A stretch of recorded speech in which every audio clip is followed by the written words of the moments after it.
Hey, Alexander. How did you find out about us? From my buddy Ricky. Ricky? Yeah. That's amazing, huh? YouTube and YouTube. Oh, yeah? And you like white people? Yeah, I like all people. We're all people. Yeah, I'm messing with you. Cool, man.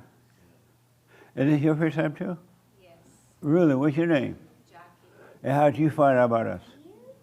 from my best friend. You, that's your best friend? Yeah, Really? they're like sisters. Really? What's her name? My name's No, Jackie no, your best friend. Bartui. You sure? All right.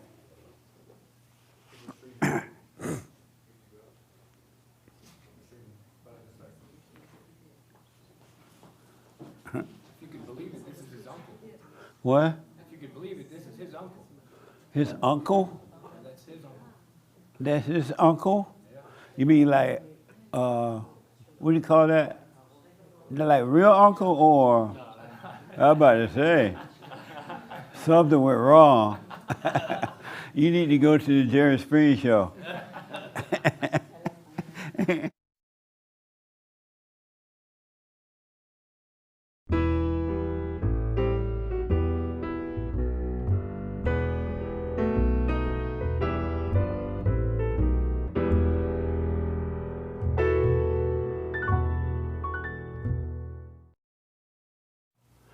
Good morning. Welcome to Fellowship. I am Jesse Lee Peterson.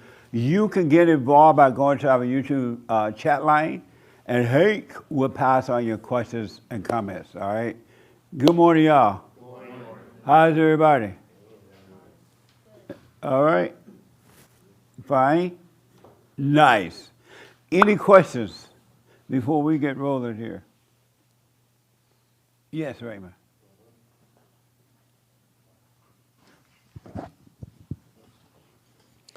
Jesse, I always make a habit of praying before I go on a trip on my drive. But now, since You make a habit of bringing a drink, you say? praying Oh.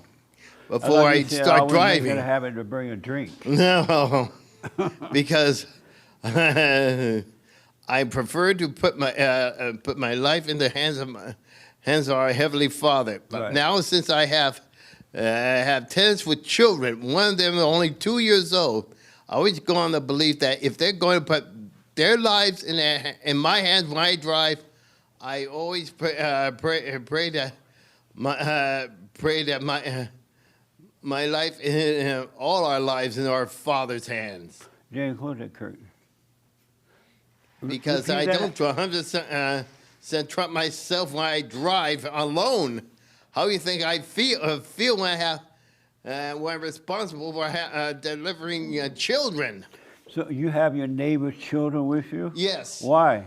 because they're my tenants and they don't have a car. That's not your responsibility. Mm-hmm. Well, they do have a car, but their dad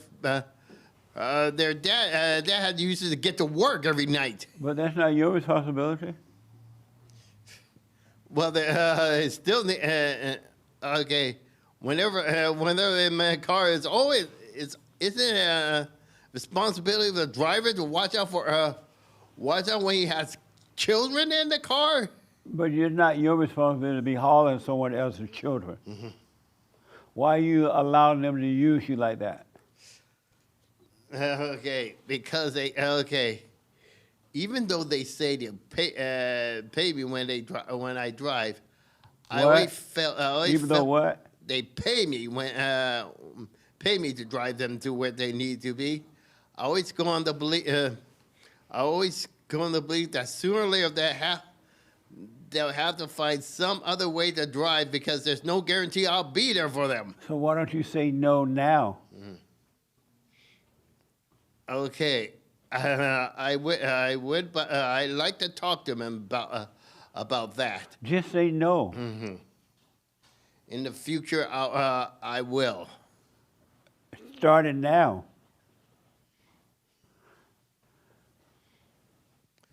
They are my, okay, but I must remind you, they are my tenants. You're not, they're supposed to pay you rent, not drive them around. You have no responsibility for them at all. You don't drive your tenants around. I don't, but when they're okay, but when they're children, They're not yours.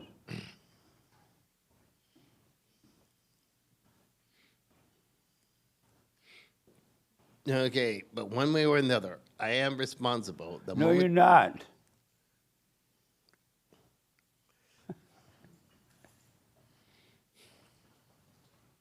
okay, I'll tell you what, I'll talk to. Did you make the baby? No, I did not. Well, you're not responsible for the baby. Ask Michael Jackson. If you didn't make the baby, you're not responsible for someone else's children at all. They're using you. Okay, I may get paid for it, but I definitely talked to him today about this. Yeah. Just say no more. And if they want to move, they can move. I understand. Thank you for your help. All right, but don't do that, Raymond. If something happens, they're going to blame you. That make sense? Yes, it does. Yes, it does. All right. Yes, sir. So will you say no? Yes, And don't do it. All right? Yes. What's the difference between being used and being a doormat? A doormat is you allow whatever needs to happen to the ego. Use is in, these people are using him, sound like, to haul their children around, and he now feel responsible for that. I see. Like your alms becomes a form of your ego. I'm sorry? Alms is ego. What? Giving makes you feel good. It's like it contributes to your ego. Repeat that. What? I mean, didn't I think alms means good deeds. Your arms? Alms? alms is Like good this? deeds? Yeah. My arms are not a good deed. Okay, wait, but didn't Christ say to, turn the other cheek to give your cloak when your shirt is stolen? Shouldn't you do that? Just completely give? What? Shouldn't you give everything to the world and let the world, destroy you and be defenseless? But you don't let them just use you. They see Raymond's weakness and they're taking advantage of him. Christ didn't mean that. And as for turning the other cheek, if someone try to hurt your feelings or embarrass you or anything like that, you let that happen and don't fight back with that. But you don't let someone physically take advantage of you. And your arms are always too short to box with God. Your arms are too short to fight with God? Yeah.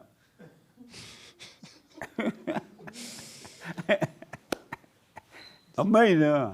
He's saying alms. A-L-M-S, right? Yep. Oh, what's that? Like alms for the poor. Like,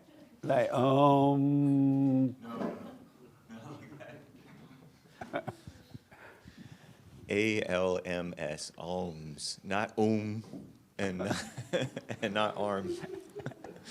and what are ALMS? I don't really know. He knows better than I do, but It doesn't sound like it. in that cartoon movie, in the Robin Hood, the cartoon movie, he pretends to be poor and he says alms for the poor and he holds out a cup. So it kind of means something nice, do something good. Right? Like you do something good to make yourself feel good, and then it becomes about your ego. But you're not supposed to do anything to make yourself feel good at all. You Exactly. overcome good feelings. You're not supposed to defend the ego. Right. And that's what being a doormat is about. That's Yes. what you're saying. Yes. Right. I got it. And as far as your arm, What a mess. Is that clear? Yes. It's clear now. Okay. So did you understand what Hate was saying? Yes, I did. What was he saying? He's saying alms are good deeds and charity. That's what he said. But you're not supposed to do the good deeds as the world do good deeds. He said, don't do what the world do. So don't give to the world. Right, don't do it. The world give good deeds for ego reasons only. And children of God don't do that for ego reasons only. So you don't, one of my friends called the show and she said that she had moved to this town and her family member and I think her friends were using her. They were alcoholics and stuff and she was trying to help them and but they were not getting better, they were only getting worse and they were using her. So I told her, you're not supposed to do as the world do. That's why you're being used. You're supposed to overcome the world, not do as the world do or does. Do you do as the Spirit does? Yes. And you're 100% guided by the Spirit. You would let the Spirit lead you in all things, and you would not do what the world do because you've overcome the world. Okay.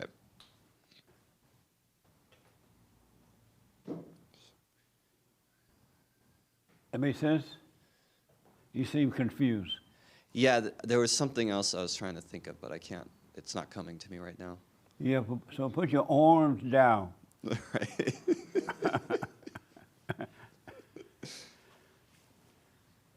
All right. Is that it? Yeah, I think so. Okay. You sure? I'm sure. Okay. Did you have your hand ache? No. Okay, right here. You have to overcome the world. The world go out every day and they hold food lines and they feed the hungry and then they give money and they go on and hold a press conference and tell you how much money they gave and they help the cancer people. They tell you how much and why and who I am. You're not supposed to live that way. That's how the world lives. Yes, sir. I was wondering when the subconscious gets taken by something like dementia, does the spirit leave the body or the subconscious? Does the spirit leave during that time, or does the spirit wait till the subconscious is fully gone? You mean someone with Alzheimer's or something like that? Yes. No, the spirit's still there. The spirit's still there until Yeah. till the body. Most people are not living from the spirit. They're not of the spirit. And 99.9% of the people are not living from the spirit. They're living from the subconscious of darkness. Okay. And so when you get senile, or if you notice senile people, what do you call it? Alzheimer's people. They become really extremely angry and violent and stuff like that. That's what they're like even before they became that way. Okay. But because they have no sense of it at all now, the real person just shows up. The real angry person. All right. Because they have no restraints. At least when we are in our ego nature, we try to hide it, even though you can't hide it. You try to hide it and put on a showcase personality. But when you're an Alzheimer kind of a person, you don't have a showcase personality. What you see is what you see. If every human being stopped putting on the showcase personality, everybody will be Alzheimer's. It'll be worse than what it is. Oh. But at least they contain it a little bit. All right. That makes sense? Yeah. Yeah. Perfect sense. I never will forget my father's development of Alzheimer. He was a mess. Oh my God. He thought his wife was stealing from him. And when I would go visit, he would call her all kind of, she would be like all nice to me and stuff. And he would be over there, the tit, look at her. I can't even say the names he called her. She's just doing that in front of you, punching. Don't believe that. He got so bad he wanted to kill her. And so they had to put him in an old folks home because he became too violent. All right. And that with men and women, Alzheimer people. Amazing. So the true person comes out of them. Yes. Okay. Yeah, the real person. All No right. more showcase personality. All right. That Yeah. makes sense. He used to think she had someone upstairs, and no one would be upstairs. But he couldn't be convinced. No one was upstairs. What a mess, huh? God may his soul rest in peace. Thank you. Appreciate that. Yes, sir. Yes, sir. First time here. My name is Mario. Oh, this your first time? My first time, and I watch Welcome, you on. Mario. Where you from? I'm from Chino, And how did you hear about it? YouTube. Were you in prison in Chino? I actually go there quite often. That's one of my clients. I own a steam company, and And you go to, oh yeah, you by Chino. I go I in used to there. go out there and give talks and things. That's how I know about it. yeah, it's not as scary as other prisons that I've been in. Oh yeah, some prisons are bad. Yeah, that one's pretty cool. Everybody's chill. Yeah, go ahead. In related to that, I have a brother, an older brother. When we were kids, I grew up in a plantation in Mexico. When we were kids, he will take off in the middle of the night, and eventually I found out that he will sleepwalking all the time, and I'll follow him when I was 3. Right.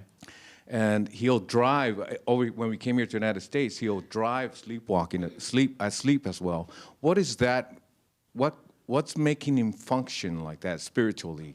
Is there any connection to his spirit when he's sleepwalking, even driving? Or is it just all I don't emotion? really know, man. I do know of people doing that, but I don't know if that's a medical condition or a spiritual condition. I really don't know what that is. Yeah, it's Yeah, but I don't- crazy. it's crazy, yeah. Yeah, well, it was like a trauma to me because I'll wake up because I'll follow him around the farm when because we're from a 10 at that time we were 6, so the older kids will take care of the younger kids. So he's my older brother. And I think I was 3, and we will wake up in the middle of the night and we'll end up in the farm somewhere, and then he will just wake up and say, "What are we doing here?" Yeah. And then, it was traumatic for me. Yeah, I know people who Yeah. used to go through that It too. was strange, yeah. Yeah, they got I have prob- another question, They have problems, or maybe DNA issue, I don't know. evidently. I have another question. I have a daughter, she's 8 years old right now, and I had her out of wedlock. And, Are you black? huh? Are you Mexican? I'm Mexican. Right on, man. White people try to do it the right way. We do it the wrong way. I love your sense of humor, by the way. It's one of the things that functions for me when I'm chill, and that's one of the hardest Right things on. for me to do. Nice. But you mentioned, while I watch you on YouTube, you mentioned that it's never going to work out, and I want to lead her properly, but can you guide me on as far as can I save her or guide her in a way or just let it be?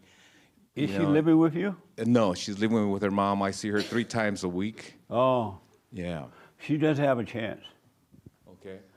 Well, maybe a little chance. If you were to love what's right with all your heart, soul, and might, along with nothing else, no one else or nothing else, and love your enemy, then the Spirit of truth will work through you. And so when she's with you, as she gets older, she would notice that with you, she only experienced love. And she won't even think of it as love, but she would just know that there's something nice about you. So- and then when she go home with the mother, and if the mother's out of control, as she get older, she would prefer to be with you, and it's possible. So is she able to follow the right guide after when she finds that out and makes her own decision and repents and gets rid of all that she anger? won't be able to do that until she become of age and take on responsibility for herself, seek God for herself, because she's not going to be able to handle good and evil as a kid. Kid cannot handle evil at all. And so unless the mother's working on herself and she go home and now she got to deal with the hell of her mother, an innocent child cannot handle that. Am I doing too much by providing your teachings to her right now? She's 8. Not really if you're doing it in the right way, but most of all, you should be an example. Yes. Just be a living example, and you won't have to teach her. The Spirit of truth would teach the child for you if you're living that way. Got it. Thank you, Mr. Peterson. And your action will speak louder than your words.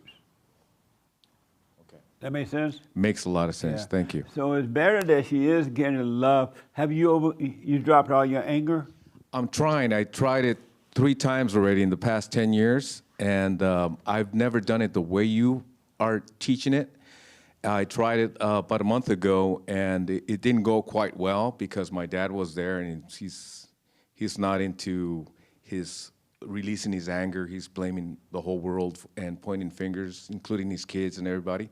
So it was a little strange. So I want to get lined up on the proper words and the locations, and so I can do that properly. You with my tried mom. what? Forgive my mom and forgive my dad. Oh, you haven't done that? I did it 3 times, like I said. 3 times? Yeah. So what do you mean you tried? I carried a lot of anger when I was a little kid because my mom left us in Mexico to follow my dad over here in the United States. And then I came to the United States, and that's when I first met my dad when I was 8 years old. And he's a drunk, and he mistreated us badly. So I still, I kind of forgave him, but I still feel a little resentment towards him. But my mom, I forgave her. I tried to forgive her about 7 years ago, or 7, 8 years ago, over the phone. But I still feel like I have a little resentment towards her. And then about a month ago, I tried it again, but it was chaotic. What do you mean? What happened? When I sat them down, I sat both of them down at the table, and I told them, I practiced it. I told them I understand why I felt so much resentment towards you guys, and now I understand that it's not your fault, and I just want to apologize for feeling so much resentment towards you. And that's when my dad started saying that, well, why do you feel so different from us, and why are you trying to stay away from the family? Because I'm trying to stay away from the family because, like I said, we're a large number. We're 10, and everybody gets together. But every time we get together, there's always drinking and talking and gossip and all that. And I don't want to be part of that anymore. Right. So my dad notices that, and he said, he was drinking at the time. I don't really know when he's drinking or not, really, because he's always smoking weed or something.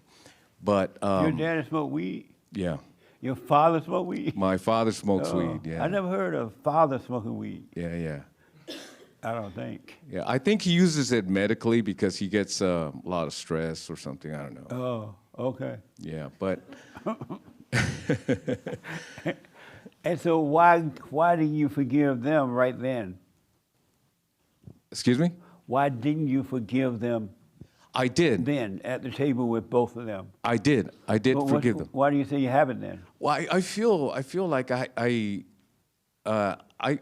guess I'm expecting it to be instantaneous. You know what I mean? That I'm cool now. But I guess it's a process that I have to just stay, like the morning prayer. The morning prayer is still chaotic for me as well. You don't do that either? I do that in the morning, and I do that at night, and sometimes when I'm driving, or sometimes when What do you mean it's chaotic? my thoughts just get in the way. Are those thoughts yours? No, they're not. And how do you know they're getting in the way? Because I go off unconscious, and I pay attention to them. Meaning what? I guess my insecurities and my anxiety and my anger is still there, and I question a lot of those thoughts. Oh, okay. Dolores want to respond to that. Say that again? Dolores want to tell you what you've done, what you're doing wrong. Okay.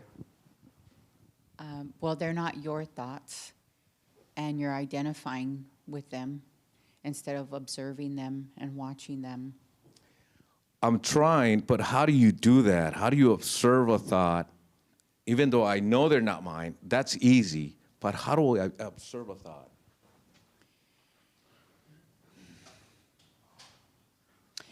Don't attach feelings to these thoughts. When you said it gets chaotic, I think there's a feeling behind that. And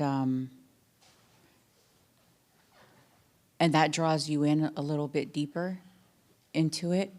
And when you can see it, when you see it, it's all like for me, when I catch myself doing that at times, I come back to the present and I realize I'm just like watching, it's like I'm watching something go across my front of my face. Like I could see pictures, but I'm watching it, and I separate myself from having feelings. Like I'm not getting drawn into it, and it's like you're getting pulled into it, and that's where it separates you from being in the present.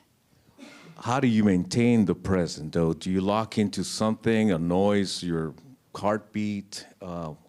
What? Because I'm in a room, usually my bedroom or my living room. What do you lock into? Yes. No, don't lock into your heartbeat. That means you're dying. You can hear that heartbeat, you better go to the hospital. But go ahead. I can see the moment I start thinking is when I'm separated from God and I'm not in the present. So maybe part of it is that you have to stop thinking. And when I say thinking, I mean like giving like running with the thoughts and going deeper. Because once we do open up ourselves to the thought, and it's just like leads to a bunch of other doors that are there, then they trap you. Yeah. And, you know, if you're spending a lot of time thinking about the past or the present, it's going to be harder for you to be present with God. You're not in the presence of God when you're putting yourself in, you know, somewhere else. Like Jesse says, and it's true, if we have to put our mind where our body is, your mind and your body are not in the same place. Yeah, it's work in progress. It's my first day, so I'm going to do my best. Did that help a little bit? Oh, yeah. But my biggest problem, again, is staying present. Okay. Staying present. I can stay present when I'm in a river, a creek, in the mountains, or somewhere away from the city or my usual distractions. But, you know, walking through hell is just so many distractions. Okay. Yeah. This young man want to add to that. How does he stay present?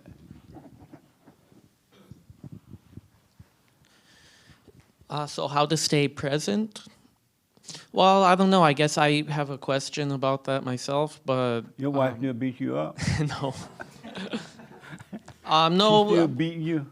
no, but I guess kind of going off what he was saying, I was gonna ask about that too, like traveling and vacation. Is that evil, or is it like you're running away from problems, or is it okay for people to just kind of go for a rest somewhere out? Oh, okay. Or is this Hold like that thought. avoidance? That's a different question. Hold that, and I'll come back. Let me deal with this first. That's a very good question, too. I'll come back to you. Adriana want to tell you how to stay present.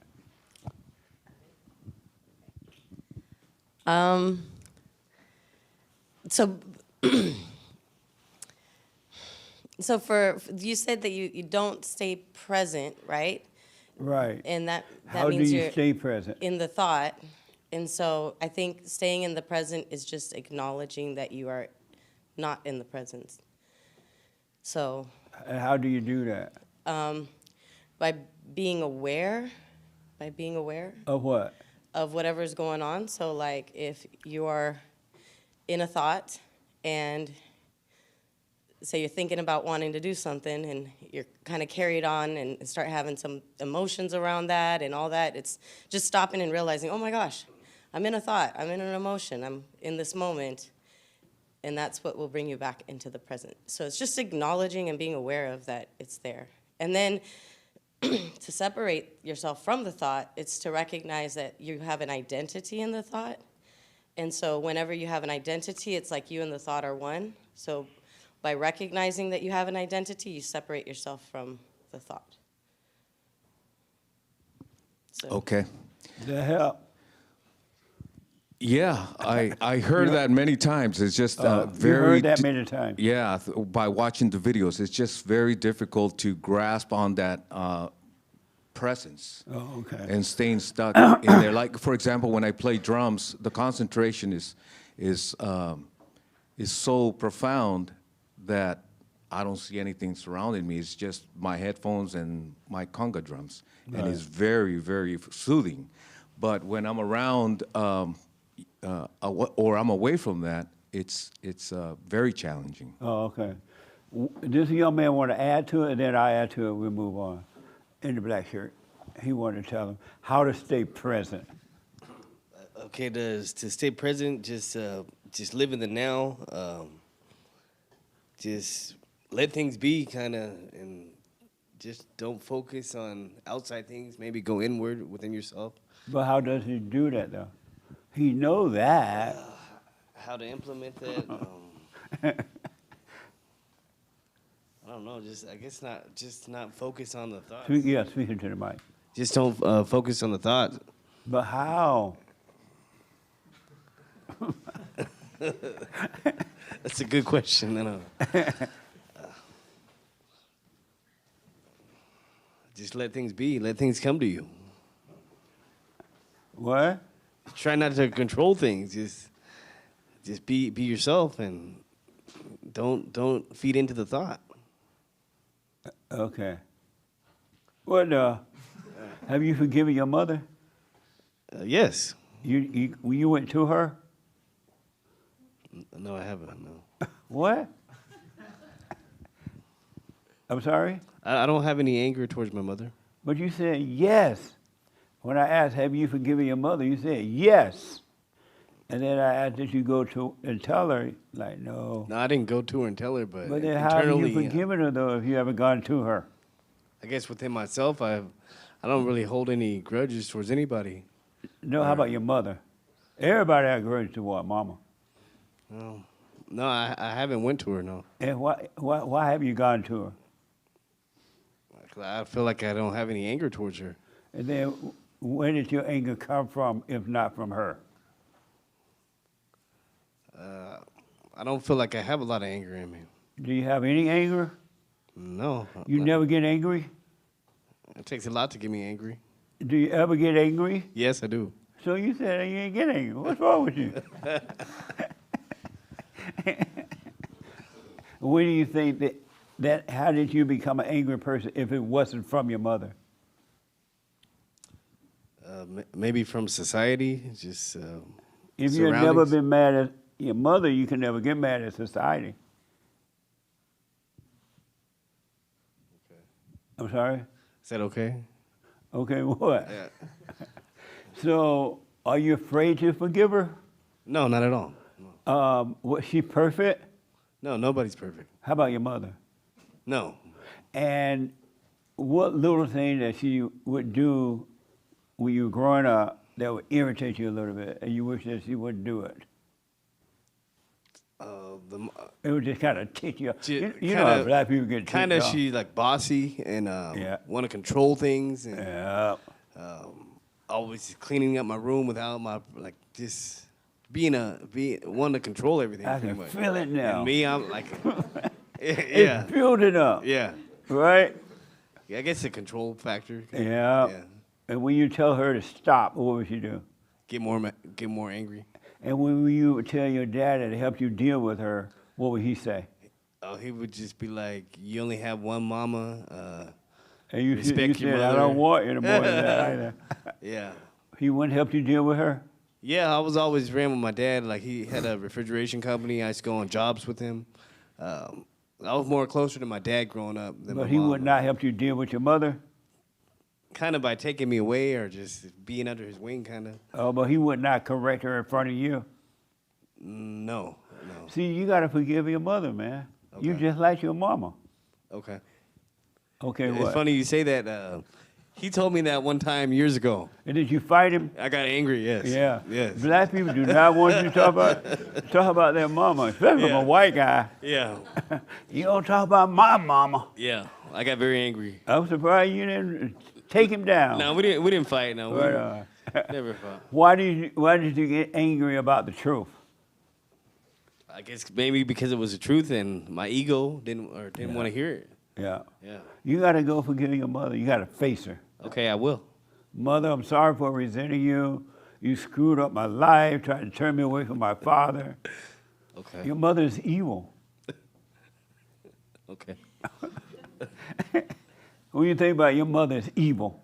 I agree. She has a lot of evil tendencies sometimes. So, Right. Yes. So you got to face her, and if she get mad, fine. If she doesn't, whatever. She blame your father, that's on her. You forgive her, and God will forgive you. Yes, sir. And forgive your father for not protecting her. Your father's a beta. He married his mama, and he didn't know how to deal with her. What do you think about that?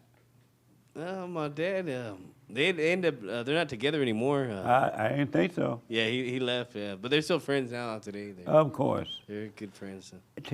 Ask him why didn't he deal with your mother? Okay, I will. Helped you deal. You'll understand him better too. Okay. Any questions about that? No. Oh, Pretty- okay. Pretty straightforward. Right on. Amazing, huh? Amazing. So don't beat your friend up or talk about your mama. Black people do not. Don't talk about my mama. You can talk about my daddy. You can talk about my sister, my cousin, my brother. Not my mama. Okay. They said don't play the dozen. Remember that? Yeah. See? Okay. Francisco, you have one thing about this that I want to deal with this and move on. You had your hand, right? I did. Okay. You know, one of the things So- about being present, the whole world is set up to keep you unconscious and dreaming and thinking and hungry for things and wanting things. It's a war. It's a warfare between good and evil. Being simple is being still is the simplest thing. By listening, you can listen to the outside world. Being present, you can hear the car driving by. You can hear airplanes. That's being present in the moment. The reason you can't see that or don't understand it is because you're so lost. Well, he want to know how to be present. Being he present. realized that he get all these thoughts and Yeah. when he does the prayer and everything. Yeah. His issue is how do you be present? Meditation, not meditation, but the being still and knowing is a good tool to use. I use it. It's one of the tools that I use. But in between time, I'll just sit there quietly and listen. And it's something that I use that works for me. And so, But how? by being still. He's from Mexico. Cálmate. Cálmate, calladito, no hables más. Cálmate, cabrón. Y Dios puede venir así. No ¿Me Spanish. entiendes? All right. Nick, you want to answer that? You gotta make. You said as when you're at the mountain at the stream, it's really easy. It's got to be that easy when you're in the chaos. You got to make it that easy. It's Right. got to be that easy in your mind. Like you out loud said, it's hard to be present. It's going to be hard to be present as long as you keep saying that. I admit, one of the things that helps me a lot is to understand that I am not me. Once I disconnect from that, but it just disappears quickly. But I gotta know that, like really Right. printed in And my you head. can. Printed in my head that Yeah. I am not me. And once that happens, it feels such a peaceful place to be, but instantly just goes. And Okay. and it's hard to maintain it, you know what I mean? Okay, one more person want to put in on that. And then, yes. You had your hand, right? Yeah. Was it about this? Yep. Okay. So when you're like in the mountain, the river, or playing the drums, the demons inside you, they love that because you're being distracted. You feel like you're in the present, but that's not true. You're just being distracted from your inner demons. But when you're in your room quietly, they hate it because now they're being exposed. And then so because they're being exposed, it feels like you're going crazy, but you don't realize yet that that's not you going crazy, that's them going crazy. So what you have to do is you have to just keep sticking with it and then let them go crazy and watch it and allow the separation from you and them to happen. That's the scary part. I even start sweating in the middle of the night for that. Yeah, amazing. The young lady in the white want to say something about it. Me? No, you. No, I don't have anything. State the mic. I can't hear you. I don't have anything to say. Oh, you don't? I'm just enjoying. Oh, you just having fun. people. You having fun off other people's pain? You don't want to help your brother? Yeah. You don't? All right, I'm messing with you. Okay. No problem. Here's how you do it. When you're doing the silent prayer and you see all these thoughts, it's like just tons of thought coming, or sometimes none, or just a few, right? The fact that you can see them, you are separate. These are your thoughts. This is you. The fact you can see them, you're separate from them. Because if you were not separated from them, you could not see them. And so when they come, just be aware of what is going through your mind.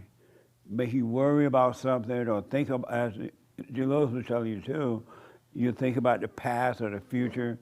The fact that you're aware that you're thinking about the past or something that's happened this morning, you are separated from the thought. You are seeing them. Oh, that's easy. Yeah. You are seeing them. Because we cannot, the average person do not know they're lost in their head. So am I forcing it then? Not if you're just aware that it's happening. If you just see that you're into thoughts about something, you're not forcing it at all. It's happening. The power of truth is doing it for you. God is. So when you're seeing all those thoughts, don't call them you, but just know the reason you see them because the reason you know that they're there, you're aware of them, and you're no longer with them. You are separated. So, but the devil tell you, oh, you're having too many thoughts. This is too hard. Look at all these thoughts. The devil is lying to you. You are aware of them. Any question about that? No, not right now. Yeah. So just know that when you see them, you are aware. It just seems so abstract, like something so impossible, but so refreshing once It is. once you start understanding it. The more you do it, the more you be aware, the easier it gets because you start to have fewer and fewer thoughts because those are spirits, dark spirits, and the light that is allowing you to see them is taking them away from you. And after a while, you won't even have to think at all. Okay. I think I was just forcing it because I was just trying to look for a light in the middle of my forehead. Look for a light. to lock into something so that I can stay away from those You don't thoughts. want to lock into but anything. You just want to be aware of the thoughts. That's it. Gotcha. You don't want to lock it. You want to let go of everything. Got it. You don't want to lock. You Makes want to let sense. go. Makes You've sense. been locking all your life, and that's the problem. And is there a reason why I sweat like around 3 in the morning? I wake up sweating. You may be having dreams or lost in your dreams or something. Okay. But if you do, just wake up and realize you're sweating and be quiet for a minute and fall back to sleep. Don't make that a big deal either. Gotcha. Yeah. I think that's what I'm getting from it. Don't make a big deal, just watch it. Yeah, make nothing a big deal. There's not one thing on this planet that's a big deal. All right? And then as far as forgiving, you've gone and forgiven your parents, then be done with that. Satan tell you didn't do it right. You need to go back. And you'll go back 100 times and they'll think you're crazy. All right, son, I heard it before. And then you feel silly, right? But you've done it. The devil's telling you that you haven't. And so the reason you get those angry feelings sometimes, you're not catching the thoughts, and you still think the feeling you get, you still think is you, and the devil tells you, see, it's not working. You're still angry at your father, or you don't believe that either. Just let it pass. Beautiful. Yeah, let it pass. He's lying to you. All thoughts are all lies, all the time, about anything. Thank you. That makes sense? Makes total sense. Did that help? A lot. See. A lot. I got a lot of work to do, but yeah. Okay. Well, stay with it. Just stay with it, no matter what. And then somebody mentioned practice staying present. Get to the point where no matter where you are and what you're doing, Know where you are and what you're doing. Don't be caught up in your head. Let's say you are making breakfast for yourself, but you're thinking about, oh, I got to rush to this. And what about yesterday? Don't do that. Bring your thought back to wherever you are and be aware of washing your dishes or doing whatever you're doing. One last question. Yeah. Is it bad to listen to you on my headphones all day? All day? Well, while I'm at work, maybe 4 to 6 hours. No, that's not bad. Because eventually you won't need that as much either. But yeah, that's fine. All right. Well, thank you. I'm so happy that I'm here. Me too, man. Stay with it. Just stay with it. Oh, one last thing. You don't have to go to your family events if you don't want to. You have no responsibility or obligation to them at all. And they want you to come because the devil in them don't want you to be free, and the devil doesn't want one to get away. So they're trying to make you guilty that you're not at the party. Don't fall for it. All right? You do not have to go at all. You only go if you want to. All right? Okay. Let's go here now.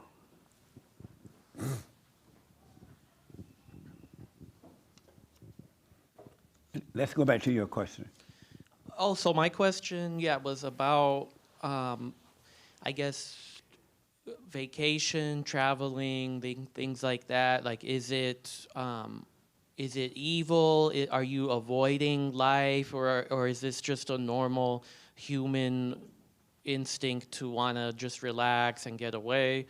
Because I think about, say, like Jesus going to the mountains or the desert or whatever, but I feel like a lot of people, when we travel, it's nothing like that. It's like, it's stressful. We're worried about a schedule, a deadline, what we're gonna eat, and everything like that. And then it turns out to be like, you're working and working, and then your time off is going on a vacation, and then that's just another form of stress. Yeah.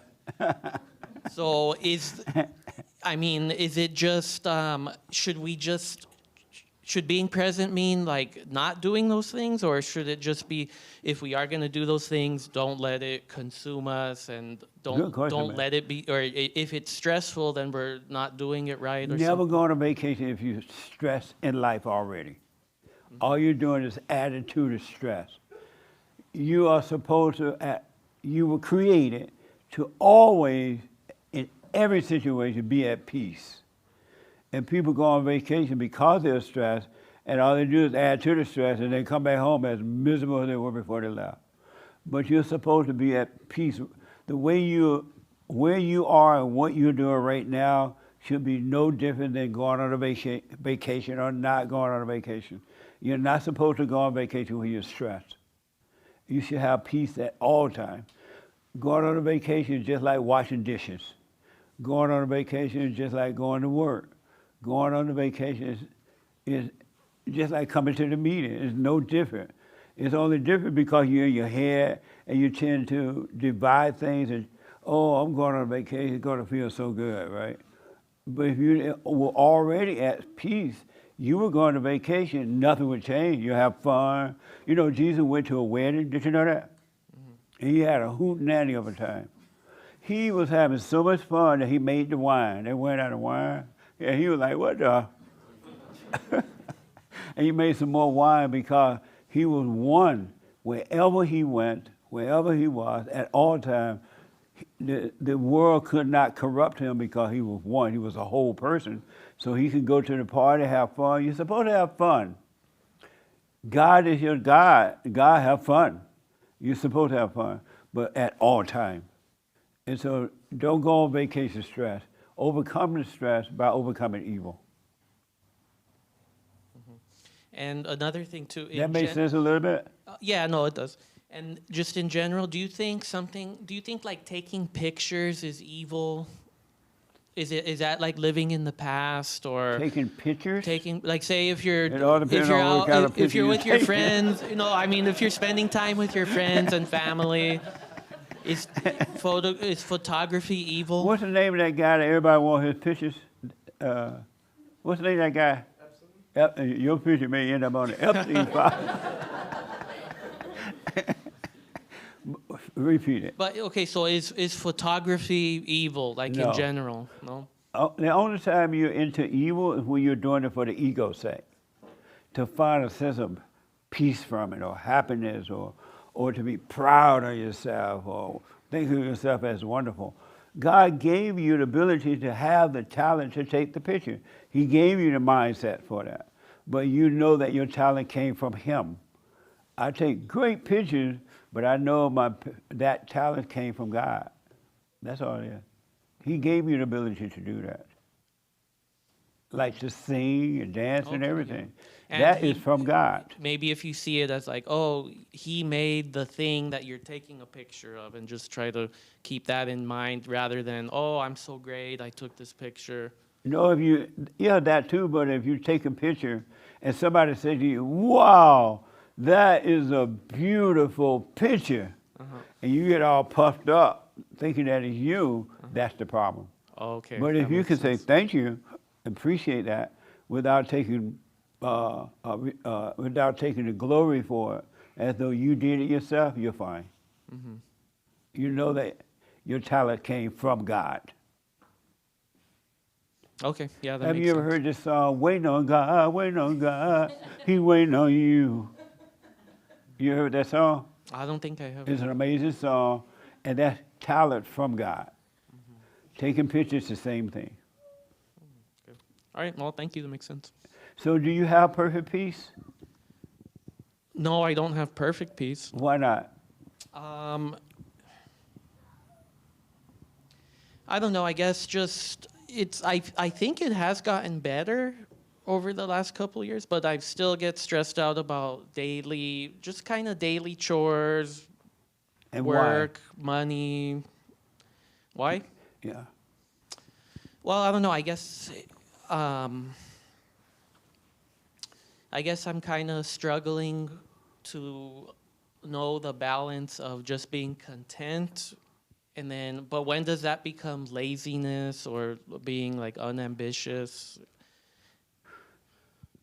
You're trying to find the balance in being content? Yeah. So. And you think being content will make you lazy? Well, I don't know. I guess I'm like, am I just scared to get a new job or try to make more money, or am I just content with where I'm at? Or am I just using that as an excuse to not strive for more? So what's your question for me about that? Well, my question is, how do you know, how do you know if you are content or if you're just lazy and afraid to do something? How do you have food on your table? Yes. You have a roof over your head? Yes. You content then? Are you hungry? No. You content? Okay. And you don't have any obligation to seek more, or like I don't know, to make more money or to have a bigger house or something? If you want a bigger house or if you want to make money, get up and get a job that pay more money. That's all you do. And God made that house for you anyway. He gave you the ability to make money to buy a house. The things on the earth belong to you. And He gave us the ability to work so that we can have them, but just not get an ego gratification from it, but be grateful. Mm-hmm. It doesn't matter how big or small your house is. You should be grateful in a little house and a big house because you know it came from the Father. And He doesn't care how big your house is or how small. As long as you are one with Him, you're fine. Mm-hmm. Okay, well, yeah, I guess that makes sense. Is that clear or not? No, it is clear.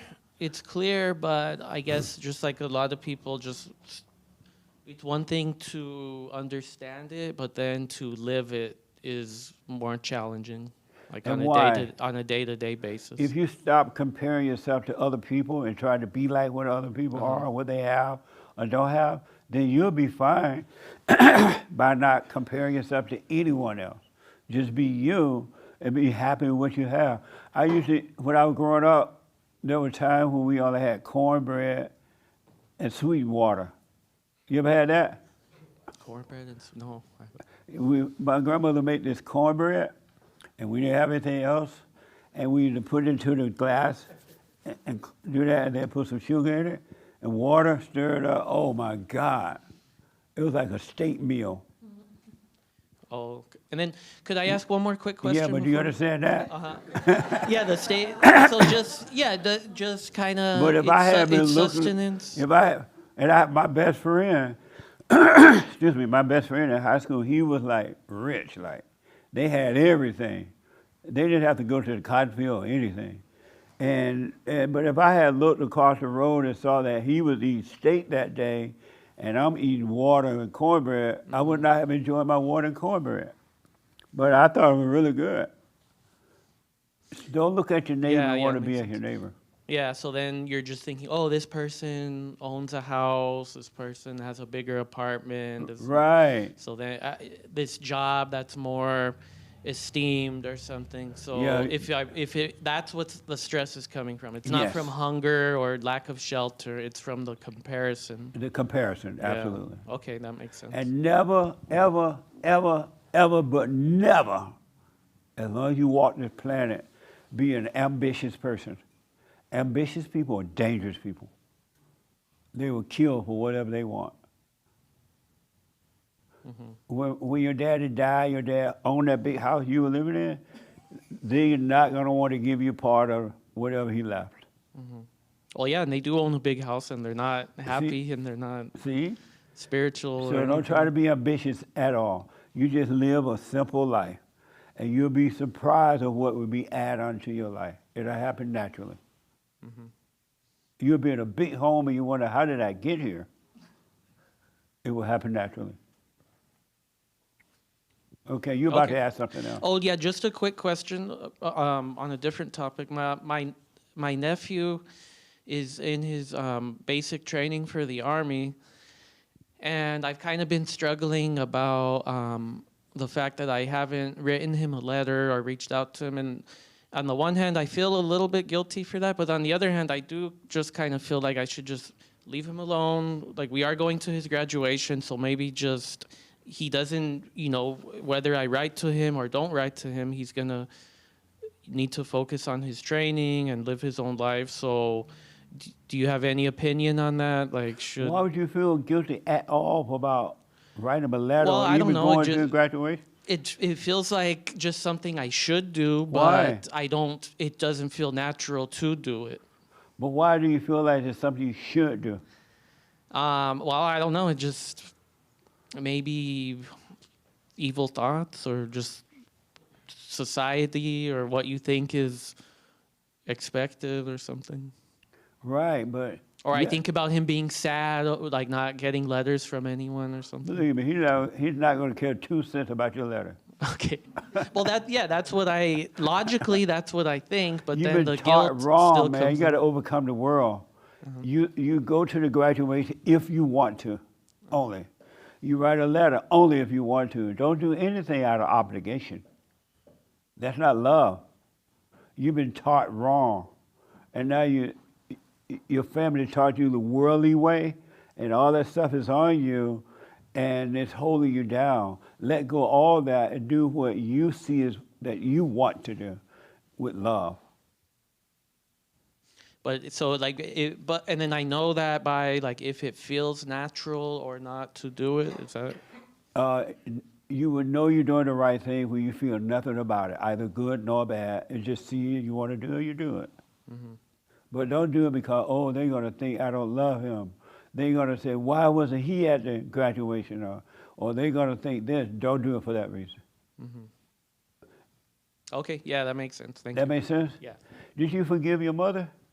Yeah, I did. You went to her? And you forgave your father? I did, yeah. Are you doing the silent prayer? No, that I'm feeling now in a place to want to start doing it, but I haven't been. Why you haven't been doing it already? I don't know. I don't have any. What's wrong with you? You already know about it. Do you do that other hoop and holler prayer thing? Well, again, kind of out of obligation, but. Do you do that? From time to time, yeah.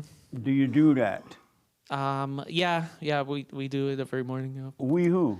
Well, my wife and I, we do like a kind of a daily reading and kind of a silent prayer. Your wife follow you with that? Well, it's kind of together. I don't know if I'd say So she's y'all get following. up in the morning, you read the Bible, then you hoop and holler, thank you God, and all that. No. What'd you do? We don't pray like that, really. How do you pray? Well, we read and then we have a moment of like a silent, I guess like a moment of silent prayer. You're not clear. Are you doing the silent prayer or you're not doing it? I'm doing it, but not putting my full attention into it. And why not? Well, I don't know, no good reason. Have you noticed that nothing is working for you doing it the other way? Yeah, no, it hasn't been working for me. Are you doing it praying this to the way. devil? Yeah, I mean, that might be because it's not working. So I Did God tell you to be still and know him, or did he tell you hoop and holler? think it said be still. So why don't you do what he said or suggested? Yeah, I should. Why don't you? Why you know about it, why haven't you been doing it his way instead of the world's way? This is so good, huh? No? Well, I guess, What like, do you again, think of obligation. hearing him get yelled at? Yeah. Well, Are you thinking, poor man? Oh, you think, I'm glad I'm not married to that one. no. But why don't you do it God's way? I understand, though, we all been trained by our parents in the world to do it the wrong way, and as a result, everybody is suffering. Now that you know the right way to be still and know God, why don't you do it that way? Since this other way doesn't work. Well, I don't know if there's, like, you're asking why. Well, I don't know if there's any good reason. It's just a matter of well, knowing it and then doing it. But you already know it, though. Yeah, so now it's just a matter of doing it. But you've been knowing it before now. Uh-huh. Well, I did know it before, but I feel like it's taking some time to really know it. How much pain you need before you be still? Well, apparently a lot. You need more pain? No, I don't want more pain. But if you didn't want it, you would do it so you could overcome thoughts and overcome the pain. Yeah, then I guess it's time to do it. That makes sense? Yeah. Oh, okay. What a mess, huh?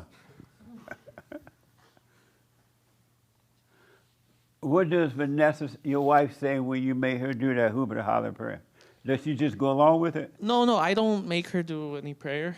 Oh, you don't? No. You don't rule over her? No, not about prayer, no. Oh, but you rule over her about everything else? No, I don't think so. If anything, it's like I don't know. I feel like she's gotten better about like hooping and hollering prayer. So Does she obey you now? more so, I think. Does she obey you? I can't say she obeys me because I'm not fully assertive in saying how certain things should be. So does she obey you? Well, then I guess not, no. What's that like being married and your wife don't obey you? Oh, I don't know. I guess it's something to work on. I'm sorry? I guess that's something to work on.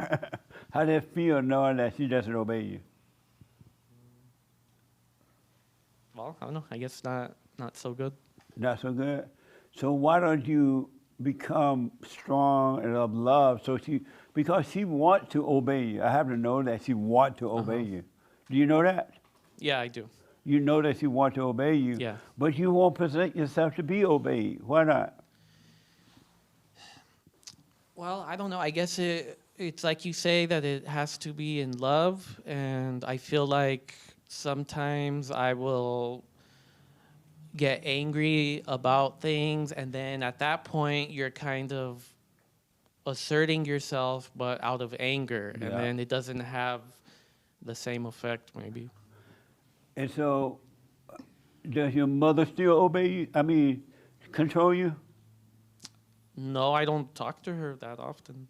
You don't talk like once a year? No, like once a month or every few weeks or So so. she doesn't control you anymore? No, I don't think so. Right And then on. when I do talk to her, it's just kind of light, just light conversation. It's nothing about our life, or I don't really tell her our business or nothing. Right it's, on. It's just like a visit. You So know. when she asks about your business, you tell her none of her business? Well, she doesn't really ask Right on. that much. Maybe it's I don't think she asked because I don't really tell her, and it's just kind of, oh, what did you do today, type of thing. Nice. Well, do the silent prayer, you'll be fine. You got to be still and let the truth completely take over, and it will guide you, it will talk to you, it will show you how to deal with other people, and every moment, every day, you have perfect peace in all situations. But you got to let the truth take over. It's already inside of you. The kingdom of heaven is there. It's already there. He'll pull you in and cause you to live from that, and you'll be fine. But you got to commit to the prayer, letting go so the truth can take over. You should do your little hooping and hollering first if you want, if you're not convinced yet. But and then once you're done hooping and hollering, oh Lord, I want a house. Oh Lord, I want a job. I want a... And then be still and know God. Do your little hooping first, and then be still and know God. And you'll see the right way to go. Mm-hmm. That make sense? Yeah, it makes sense. Thank you. Anything you disagree with about that? No. Okay. Do the silent prayer. And you'll have peace, and if you go on vacation, it'll just be still having fun. You come back home, you'll still be having fun. You're supposed to have fun. We're not supposed to be miserable. We're supposed to enjoy life. Life is a gift from God. And let all that stuff you've been taught, let it go. They taught you wrong. And God will renew your mind. He will give you a brand new mind, his mind, instead of Satan's mind. Yep. Thank you. Amazing. All right. Yes, sir. I had a question, a different subject. Do you believe in the power of like manifestation, like words, writing positive affirmations down about your goals? No. Not at all. Okay. I believe in just living. Okay. And if you are of love, and you will become of love, because life and death is in the power of the tongue, if you are of love, meaning that you have returned to the Father, even in your speaking, you're going to always speak life into your life. You're not going to speak death. Okay. And so you don't have to think positive or anything like that. Okay. And you will have everything you want anyway, so there will be no need to be like doing all that positive stuff. Okay. All right. That makes sense? Yes, it makes sense. Are you going to forgive your mother? Yes. When? Today. Today? Yeah. Right on. Yes. You going to be shaking in your boots? No, I'll be all right. Yeah. But if you are shaking, shake anyway. You still forgive her. Yes, sir. And if she get mad, have a wait and see, but she get mad and she start yelling, you just look at her, wow, look at my mother, so crazy. This is a crazy movie. But don't judge her. Okay. She can't help it. All right? All right. Okay. And I wanted to say to you about the expectation of having peace and all that. Remember you said you thought you had this expectation about what peace is? Have no expectation what's going to happen when you forgive. Always have a wait and see. Because if you have an expectation, if it doesn't go the way you expect it to go, then the devil going to tell you it didn't work. Yeah, I noticed that I was trying to identify or boil it all down to some words so I can remind myself. And I was Right. using those words, and I was teaching that to my daughter, and he used to tell me if I was doing wrong or not. That it's God, gratitude, forgiveness, and love. And use those elements, if you will, to carry yourself through the day. I know, but just teach your daughter not to be angry. Tell her don't get mad and all that. Because kids, you don't want to teach her those things. You want her to discover that as she's getting older. Right. And she will do it naturally because she'll see it in you. Okay. But if you teach her those things, she's just going to know it intellectually, but won't be able to live it. Makes sense. Yeah. Amazing, huh? Amazing. Amazing. Any other question? Okay. Yes, dear Lord. Do y'all know that the president life was attempted had another? Y'all don't act like y'all know about it. Ain't nobody even mentioned it. Right. I haven't heard one person mention. Y'all don't love the president? What's wrong with y'all? The president, according to the report, someone they were having this reporters ball. Is it called that? White House Correspondents' Dinner. White House Correspondents' Dinner. And they were in there, and according to the report, some guy, looked like a black guy, went mulatto. Black, half white. Oh, okay. So he looked like, okay, I'm not sure which race. But he went into the hotel, he stayed at the hotel from California. Torrance. I used to work there too. I used to go over there a lot. What a mess. But he ran into the ballroom. He was trying to get into the main room, but they were able to stop him. And so he was able to fire some shots, though, they say. Isn't that amazing? All those security guards around him, he was still able to get past them. The world ain't safe no more.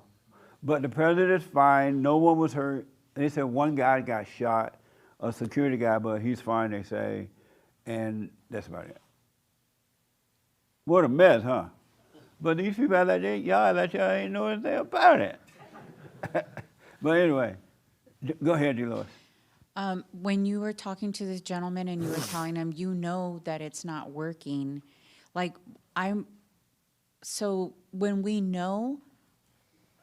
we already know, is it possible to how do you unknow? Because if we know these things, it seems like if you know that we would automatically do because we know, it's so deep within that automatically that our actions would be carried out in knowing. So I guess I have a little bit of, I'm not sure if I'm confused or not, but it seems like, are we just forgetting? I understand when you're little and you forget something, you knew something and you forgot it. But as we're older and our brains are fully developed and we know certain things, but our actions are not carried out behind that in the knowing. Why is that if you say that we do know? Why are the actions not being carried out? So repeat that and make it a clear question for me. Okay. Without a whole bunch of stuff. Okay. If we have a full, we know something to believe to be the truth. Right. Why is it that our actions are not following what we know to be true? Give me an example of what you mean by know to be true. Being in the presence of God, or care. We know we're supposed to take care of something, but we'll wait till the last minute when we know it's just something that's logical that needs to be taken care of, and yet we're not, the actions are not behind the knowing. Because you love your misery first. You'd rather have the pain. You'd rather be late. You'd rather worry. You'd rather say, oh, God, I'll do it tomorrow. Or blah, blah, blah. When you're tired of loving your pain, you're going to start doing.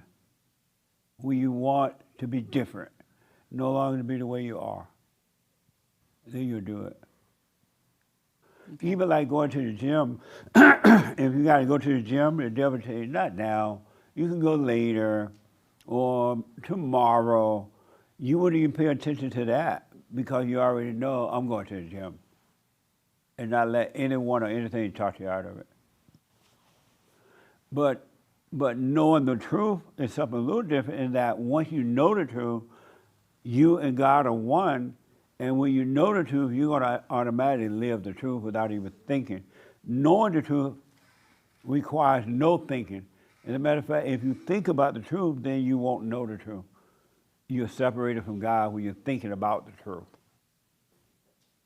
There's no communication, verbal communication with God. It's a knowing. God and Adam knew each other without words. They communicated without words. And that's how you will become too. So I still love the false nature. Yes. That's why, okay. Absolutely. Okay. But don't resent knowing that. Just know, hey, I want to be different, and it'll change.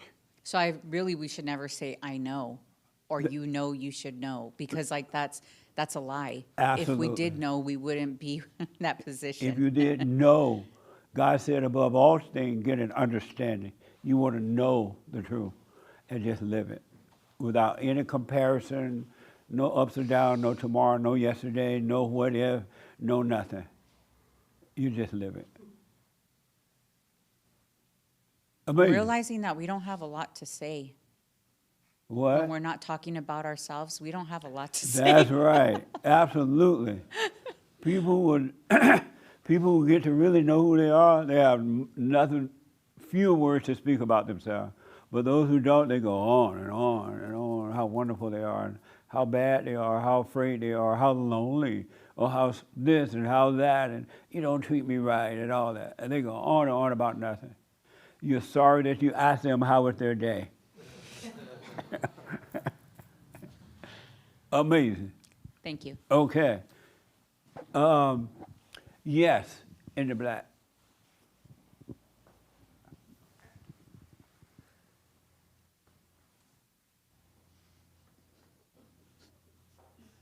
You had a question? No, A comment? no comment. No, What you have? I don't really have anything. Oh, okay. So you're doing fine? I'm doing okay. You're not doing fine. I guess I'm doing okay. So what was the biblical question for this week? Do we have humility? And if, And what does it mean? yeah, and you say I don't think I do. you don't have humility? I don't think I have it. And why do you say you don't? Because there are so many things that I still hold. My ego is still there. So it's just like, I don't have it. It's just, I don't have humility. Amazing. What a mess, huh? Why don't you have it? Humility is just, I guess some things, depending on the circumstance, I just keep it. You keep what? Like I hold on to my ego and my pride, depending on the circumstance. What does that mean? Like, for example, if my manager was giving me attitude all week about something that had nothing to do with me, and I find out that, and then maybe I give it back to her just a little bit, and I found out, something happened, like her son got in an accident or something, I probably won't go back and say I'm sorry. You probably won't or you won't? More than likely, I won't. And why not? Because I'm still attached to that pride and that ego of like, well, you've had this attitude. It's no one's fault that, your personal life is going this way. Like, you're a manager. You're supposed to be a leader. Like, why are you all up here? So in those circumstances, I have no humility. I'm like, oh, okay, well. So the lady with no humility gonna judge the angry boss. And she should be doing this because of this. Amazing, huh? Okay. Yeah. Okay. Adrienne, you had your hand up? Oh, I thought. Do you have humility? I was thinking about that question all week, and I was thinking, no one can answer that accurately. You can't say I'm humble, because just even by saying that, Would you're you not say you humble. thought what now? That I don't think you can answer that question. Like, if Did you truly say are no humble, one can answer it? I think if you're truly humble, you Did can't you say answer no it. one can answer that question? Yes, I did say that. You did say that. And why you're answering for other people? The question is, do you have humility? Do I have humility? I don't And think why- I can what is answer it? that question, because I think just even admitting that I have humility makes me unhumble. Like, Unhumble? yeah, it doesn't What? make you humble. Like, I'm sorry, I'm not saying No. it correctly. And what is she talking about? I know. What is humility? I think humility is surrendering to humility. I can't even say it. I think it's just putting God first. It's putting God first. And you don't do that? Not in all situations, no. You do that sometimes? I do it sometimes when I can see it, and I see that I'm not putting him first, and I can see that I'm not doing it. Right. And then in those moments I can, but there are moments where I'm not putting God first, and I don't see it. I think I'm living the good life, but I'm not putting God first. So you don't have humility. No, I don't. And because you don't put God first? Yes. Oh, okay. Amazing. Waiting on God, you want to answer that question? He's like, no, I don't want to answer. But we got to answer anyway. Do you have humility?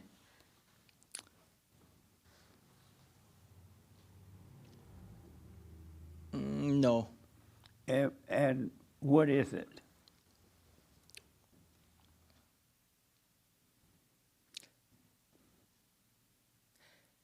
I think it's like this social norm thing that's kind of like fake. I think it's like a fake thing. Humility is fake? Yeah.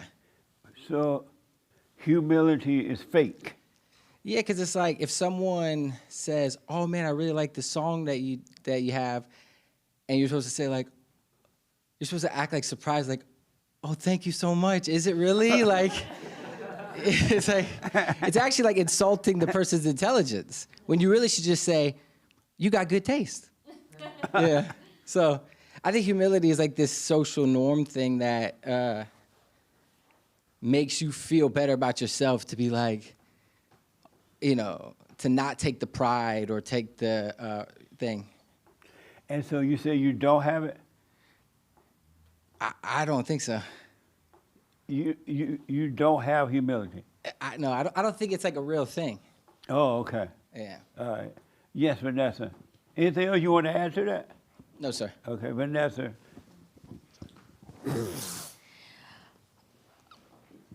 Searching for that. Do you have humility? No. And why you say no? Because when I was searching for that answer, I was going, okay, well, if I'm humble, like the young lady was saying, like I'm kind of glorying in that. If I say no, well, then I'm even glorying in that. And so to quote the song, God only knows. God.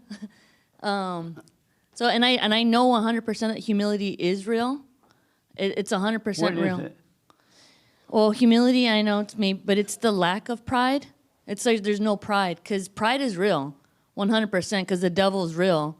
And humility is 100% real, because Jesus is real, you know, and obviously his Holy Father who created the earth, so. And so humility is what? Excuse me. The opposite of pride. Oh, okay. Francisco wanted to respond, and then unless somebody else wanted to respond. Okay. Do you have humility? No. And what is it? Being God, trying to be like God, prideful, eagerness. And you say no, you don't have it? Correct. Okay. Amazing. Yeah, did I see your hand? Okay. I think I do have it ever since I started coming to Bond, and I think my You do have humility? I do. And what is it? And I think it is recognizing my faults. When I do something wrong or I see what, like the eyes right now, my eyes are only on me. So when I say something to somebody that's wrong or I do something and I see that, I think that's my humility, that I realize that was wrong. Like next time, make sure you don't do that. So my eyes are on me. Okay. So I think that's my That's amazing. definition. Okay. Amazing. And thanks to you. Stay with it. This young lady, do you have humility? You're going to participate or else. Right here. Right in the middle. No. Oh my God. Go back. Go away. Yeah. Okay. May I? Thank you. Thank you. Do you have humility? Maybe not always, but sometimes, yes, I do. Sometimes you have it and sometimes you don't. Yeah. And what is it? Like she said, I realize my mistakes or things I should not say or do. Speak right into the microphone.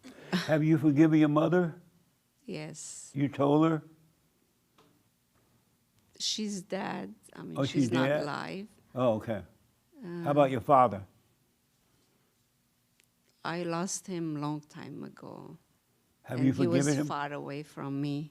He's what? He was far away from me, my parents. But have you were forgiven not- him? Yes. Okay. Any question? So far, no. What do you think about what you've heard so far? Is it helpful? Yes, very helpful. Right on. Yes. Okay. You want to come up here and talk? No? I'm not I that thought you had kind of humility. person. I'm kind of a What? little bit shy. What? I'm a little bit kind of shy. I thought you I'm- had humility. No, I'm Yes. playing. Okay. Let me go here, then we'll wind this down. Yes, Raymond. I admit I do not have humility. And what is it? Humility is admitting yourself, admitting to yourself that you cannot do anything and you know nothing. Okay. Amazing. Anything else? Oh, okay. Yes, sir. I saw your hand. Do you Yes. have humility? I think I do. I believe humility means lack of pride. Do you have humility? I think so. I think. I may be wrong. No, do you Because have humility? I guess I do. Yes, I And do. what is it? Lack of pride. You have no pride? Feeling good about myself because I did something. Is that what you mean? Or is that what? No, you say you have no pride? No. You have none? None. You love those people? Yes, I do. What people are they? No. Oh no. I'm not. I'm not going to talk about that. No. No, you don't love them? No. I love them. I don't love the way they are. Oh, but you love them? Yes. Oh, okay. Yeah. But if I don't know if it's prideful if I speak about what happened to me this past week on Tuesday specifically in West Los Angeles near the police station. My father and I were driving by in our work van, and this guy was like one of those blue-haired guys, those, I don't know what they are, he was beating on his girlfriend. And I said, hey, and my dad told me, hey, get out the van. Yeah, and I had to get out of the van because he was beating on that woman, and she fell to the ground, and she yelled, and she turned at me and said, I'm pregnant. So, and that guy was on top of her, like beating her up. So what I did, I kicked him in the rib cage, bam, and I kicked him. I got him, because he was literally on top of her. I had to rescue her. I had to do something, right? I mean, the police weren't gonna come right away. So I mean, I don't feel like I'm a hero, but I got her off. I got him off of her. And then this black guy came out of nowhere and tried to subdue him. And that guy was grabbing on her left leg, and I was trying to pull her away from him. And the black guy was saying, hey, call 911, call 1. Yeah, and I called 911, and, after like a million questions, now I'm realizing that why people are reluctant to call 911. So, man, how tall is he? What race is he? What's he wearing? Oh, God. Just come. I told her we're right across the street from the police station, It was on Sawtelle and Iowa Avenue.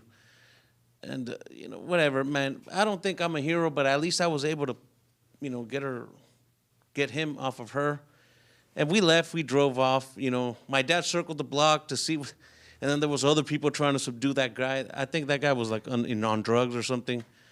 But I don't feel like I'm a hero, but this was just an experience that I went through this week. So No. I don't feel good about it or nothing. If you but keep saying there that, was I'ma there was a lady recording, so I'm probably on the internet somewhere. If you keep saying I don't feel like I'm a hero, I'm gonna start thinking you think you're a hero. No. But I'm probably on the internet somewhere, you know. Oh, I now saw you it on want us the to go Citizen look app. for it. You know, there was a notification on the Citizen app that, Now you we know, all supposed to go look for it, right? I mean, no, I'm not gonna look for. I mean, whatever. Hey, you know, if our van, you know, because if there was like a camera there, I don't think the police are gonna investigate so deep into it. But if they come in contact with us, you know, they got a license plate, whatever. If I have to go to court to testify, I'll testify. But I didn't want to get involved. You know, my dad told me you didn't have to, you know, kick him like that. You know.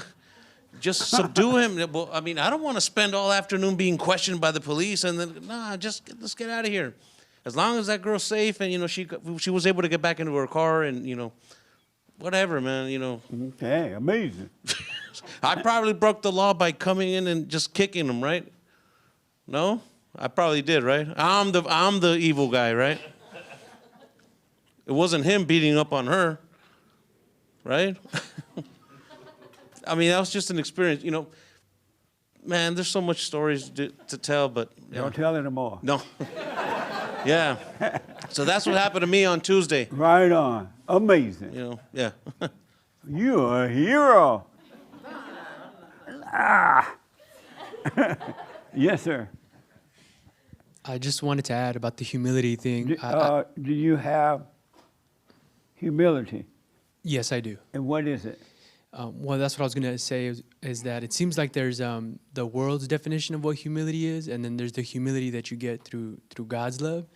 And so what I would say it is the ability to understand that you're wrong for judging, or that we're wrong for judging, and through that you get whatever humility is, or whatever that comes off as, because I don't think we have anything to begin with, but that's what I would say it is. Kind of a long-winded, but I did a training this week about cultural humility, and that's why I say everybody has different definitions, because the training, and that's why I say it's the world's, because in that training they were talking about how we make others feel, about having humility. So basically, like, don't make others feel bad because of the way they are, and that's was kind of like the principle of the training. So yeah. Amazing. Yeah. All right. Humility is when you say to God, you know what, God, I can't change myself. Somebody said, I think Raymond said it. Of myself, I can do nothing. I am tired of trying to change my life. I'm tired of trying to make my life work. I give up. That's humility. And when you give up and stop having opinions about your life or anyone else or anything else, when you stop trying to change your life and just turn it over and let the truth change it, that's humility.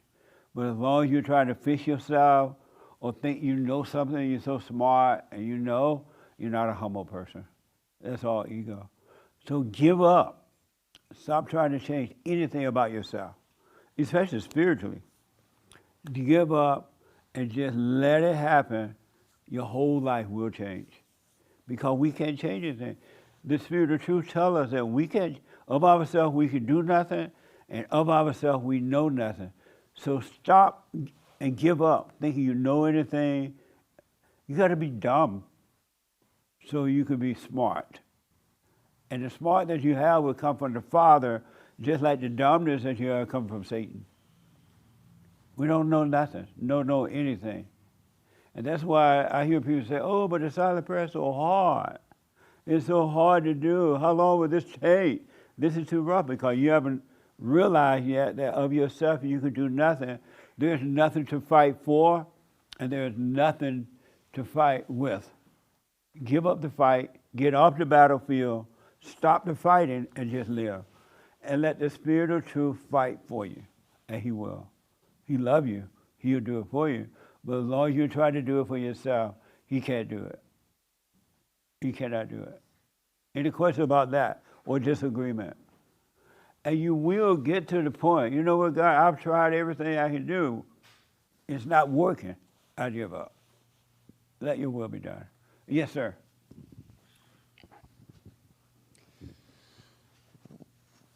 What do you do if you just love what you hate?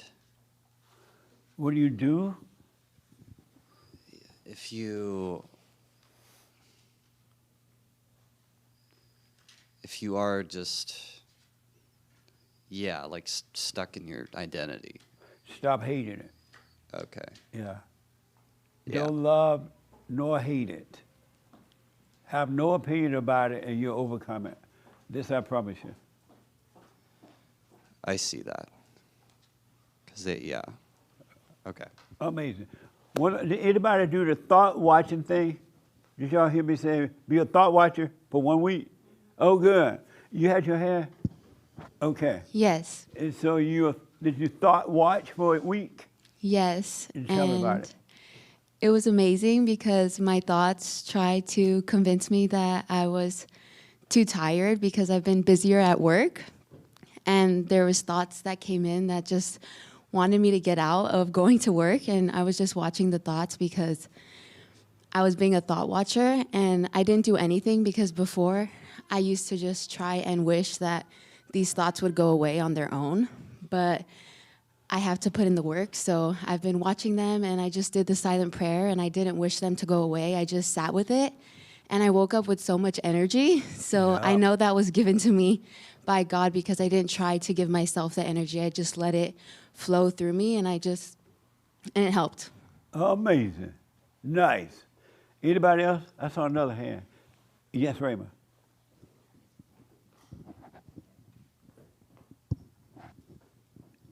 The silent prayer helped me to watch my thoughts, because when I start to pray, I always see myself as less of a man that I am, or less of a person I am. But it only took by watching those, by being still and not reacting to those thoughts in time, it seems that those thoughts didn't matter anymore. Amazing. You Lord, did I see your hand? Oh, you said you did do the work. What happened as a result, or did anything happen? I just seen that the thoughts are trying to make me feel crazy, and basically that was it. It was like I would catch onto what was happening, and then I was like, well, this is literally just trying to make me feel crazy, and that's pretty much about it. It's like, okay. Yeah. Amazing. Did you do this thought watching thing this week? Uh-huh. Oh, you did that? Okay. All right. Anybody else did it? No? Did you do a hate?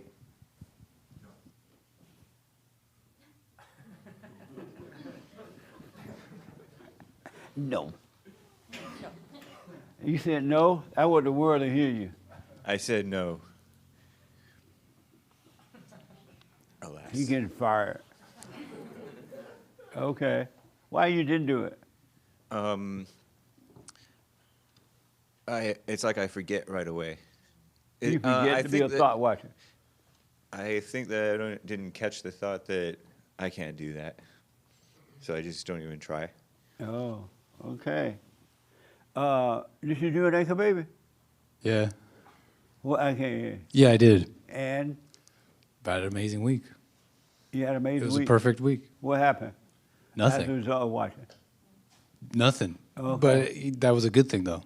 Right on. Like, nothing was caused, nothing was created out of nowhere.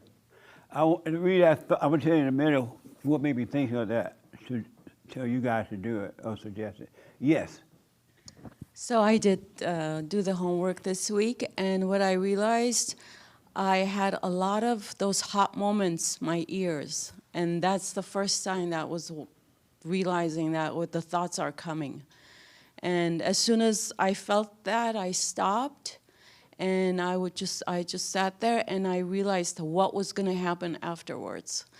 And I just I watched the thoughts just flowing and going away. And then after that, I don't know if that was judging, but that was like, wow, if I just answered in that way, this was going to happen. Okay. And so it was a good thing to watch. But I had a lot of those hot ears. Amazing. Yeah. Okay. Did I see your hand? Okay, last word. You did the thought watch assignment? Well, after what happened on Tuesday, I did watch my thoughts, and I'm still watching my thoughts, but I don't know if they're practical thoughts because I've been worrying all week. What if these detectives come to my house? Because, you know, there's cameras everywhere. You know, if they caught our license plate, they're going to track us down, and they want a testimony or something. But why whatever. would a hero worry? Well, I mean, I don't want to spend so much time in court. I got to go to work. I can't spend some, you know, it's just me and my dad. You know, my dad doesn't have people working for him. It's just him and I, you know. Yeah. I can't waste time in court, you know, and so that's what I've been thinking about all this week, you know, like, hey, but if they come to my house, you know. Why don't you let that go and don't think about it? Well, yeah, but what if they do come? Right, But, I mean, because I know, but why not? Don't think about it. They don't track down homeless attacks or anything, but they might track me down, right, and try to take me to But jail. why not think about it and have a wait and see? Well, we'll see what happens, yeah. But that's what I've been thinking about all this week. So you're not a thought watcher. So, well, I mean, so that kind of thought, was that practical, or is? That's I think it not is practical, right? No. No? It's not practical. That's insane. After what happened, you know. Worry. Yeah. A worry thought is not a practical thought. Mm. But when it involves the law, like, I mean, It doesn't matter. I helped somebody out, you know, and then there was other people that helped in. Got involved in their business. Well, there's a woman being attacked. I mean, what? I mean, I had to do something, Why? right? I mean, well, there's a pregnant woman being beaten down. And? Really? Whoa. No, that was a question. Okay, We mean so- really. So I shouldn't have done anything then. Just. I'm not saying that either. Mhm. I'm just saying, and? Well, I mean, I guess then maybe that's pride, right? Thinking that it's my duty to defend a woman, right? I'm not saying that it is or it's not. I'm just saying, and. And somebody should have protected her. The police weren't coming, and we were like really, literally steps away from the station. The police weren't coming. Somebody had to do something. But now you scared. No, I'm not scared. Well, I'm just. You are. I just don't want. No, I'm not scared. You I just afraid don't the want to go police- through that whole damn process because you know how Right. long the court system is. You know. That's I don't want to right. go through that. And you Mexican. Yeah, no, they're not deporting me. I was born here. You were born here? Yeah, my parents are citizens too. Well, I didn't say that. That's not why I said you're Mexican. Well, what's wrong with being a Mexican? Oh, I mean, y'all can come here. I mean, No, don't worry. I No, mean, don't worry Mexican, about it. whatever. Let me but do this. yeah, but don't worry about it. that's what I've been thinking about this But whole you week. should- Like, you shouldn't be thinking about that. yeah, and That's there's the other devil. incidents that But have that's the happened. devil but- got you thinking about that. Oh, now you've done this. Cameras everywhere. Yeah, right. Police going to come for you. Now you got to go to court, and now you And got. we were literally across the street from the bail bonds office. You know, it's on Iowa and Saltel. Well, at least you know where it is. Your father can bail you out. Well, but we're gonna have, I just don't want to go through that whole legal Right, I process. You understand. know, it's And don't yeah. worry about it. Don't All worry right, about it. Have yeah. a wait and see. Yeah. All right. So, thought watcher. So this week I interviewed, or last week, I interviewed this guy on the radio show on the Fallen State. And this guy called me to the whole hour. All he did was call me names. Did anybody see that? Oh, yeah. Through the whole entire hour. He just called, it was no real communication or dealing with the subject at all. And so when he first called me the first name, right away the thought said, oh, he's gonna embarrass you. Oh, he gonna do something. You better fight for yourself. Fight him back, right? But I was blessed enough, I caught the first thought when it first said it. And when it said it, I realized that's just a thought. There's nothing here to embarrass. There's nowhere here to make. There's no me to save. There's no me to embarrass. So I didn't go with the first thought at all, zero. And when I didn't go with it, the thought left.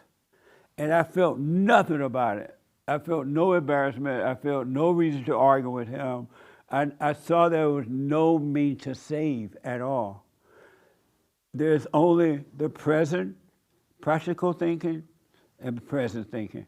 There's no me at all. There's no reputation or anything to say. I was like, wow. And then my staff were feeling all bad for me because they thought I was being embarrassed. And my producer said, I'm sorry, Jesse, that I brought this guy. I'm like, why? That was fun. But there was nothing to save. It was just a thought telling me that there is someone that I need to protect from embarrassment and from the name calling, from this, right? But when I didn't do it, I realized clearly that there was no one to embarrass, there's no one to save, there's no one to feel the pain from it or anything. And I'm like, wow, it's a thought. There is never, and I want you to pay attention in your own life. When something happened or someone embarrassed you or whatever, watch the thought tell you right away, you need to fight back. Or they're embarrassing you. Or what about your reputation? Or what about this? But it's just a thought. There is no one in there to save at all, or protect, or worry about, or anything. It's just a thought. It is an illusion that there is a you. There's no you.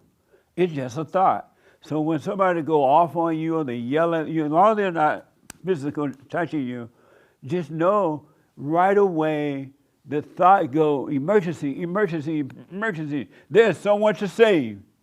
They're embarrassing you. They're taking away your reputation. They're doing this. That's a lie. That's just a thought, building another false self. It's not even real. Isn't that amazing?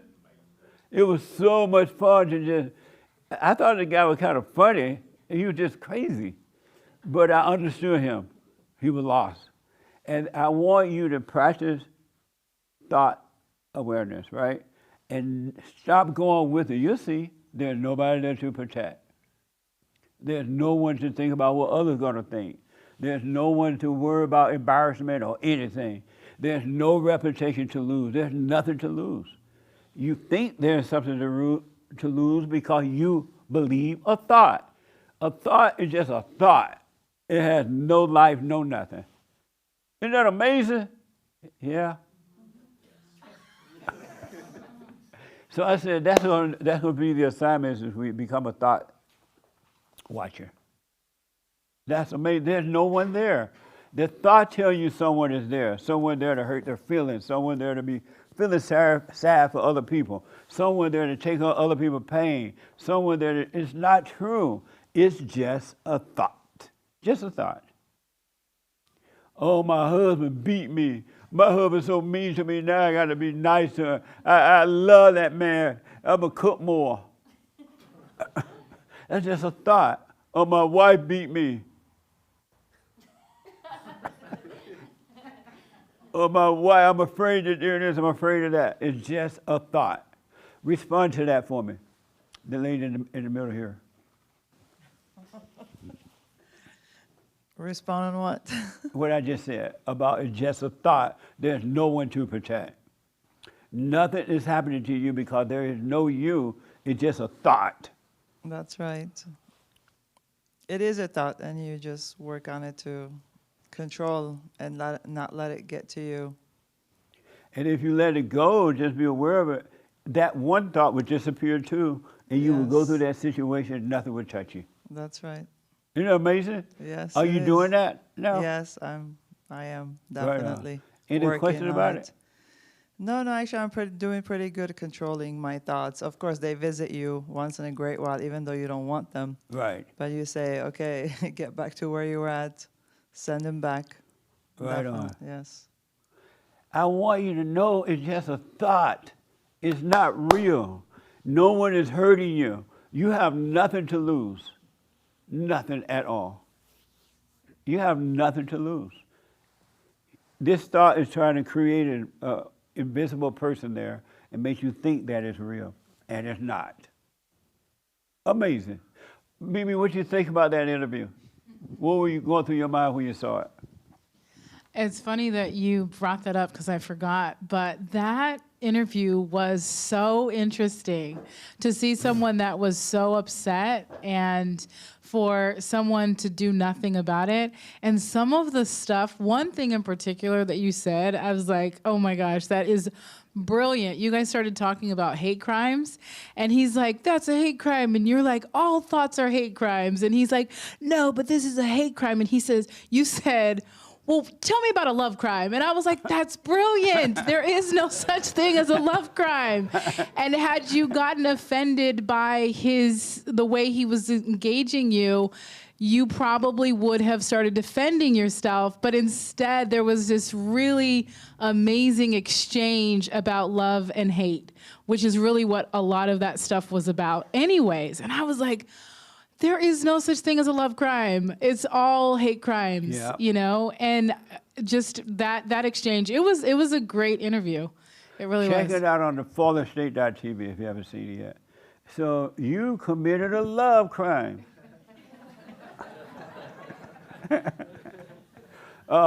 Yes. No, I just wanted to say that, yeah, that was an instant classic. That was really phenomenal interview.